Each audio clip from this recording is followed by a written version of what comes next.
22 మంది mini van లో districts నుంచి వచ్చారండి. సో వాళ్ళు పెద్దమ్మ తల్లి టెంపుల్ కి వచ్చారంట. టెంపుల్ కి వచ్చాము, హైదరాబాద్ లో వాళ్ళందరూ సైట్ సీయింగ్ వచ్చారండి. సో ఈ పాయింట్ నేను ఎందుకు చెప్తానంటే, హైదరాబాద్ లో సైట్ సీయింగ్ అంటే చార్మినార్ అవి చూడాలి.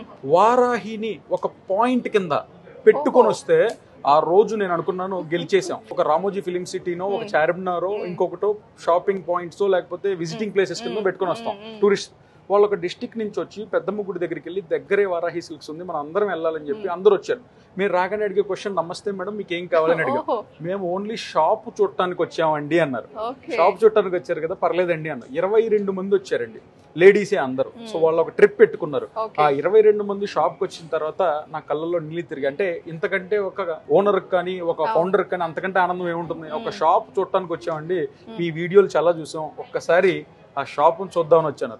వచ్చిన వాళ్ళు మరి ఏమనుకున్నారేమో తెలీదు, ప్రతి ఒక్కళ్ళు శారీతోనే బయటికి వెళ్ళారండి. లేడీస్ అందరూ ఒకళ్ళకొకళ్ళు వాళ్ళు అనుకున్నారంట, బయట అడిగారు చూడటానికి రావచ్చా అని అడిగారంట.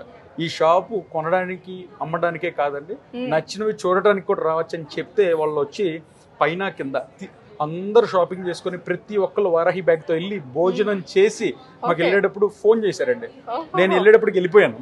ఫోన్ చేసి మీ షాప్ చాలా అద్భుతంగా ఉంది, మీ ప్లాన్ ఎలా ఉందో తెలియదు కానీ భోజనం కూడా మీ దగ్గరే చేసాం, ఎప్పుడు మా ఇంట్లో ఏ శుభకార్యం జరిగినా మీ అందరూ మీ దగ్గరకు వచ్చి కంపల్సరీ పట్టుచీర కొనుక్కొని వెళ్తామని చెప్పారు.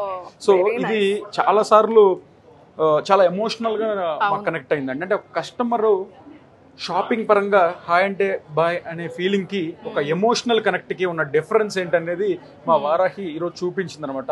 అందుకే ప్రతి కస్టమర్ని అలా ట్రీట్ చేయటం వల్లే మనం ఈరోజు ఇంత త్వరగా జనాల్లోకి మార్కెట్లోకి వెళ్ళగలిగాం.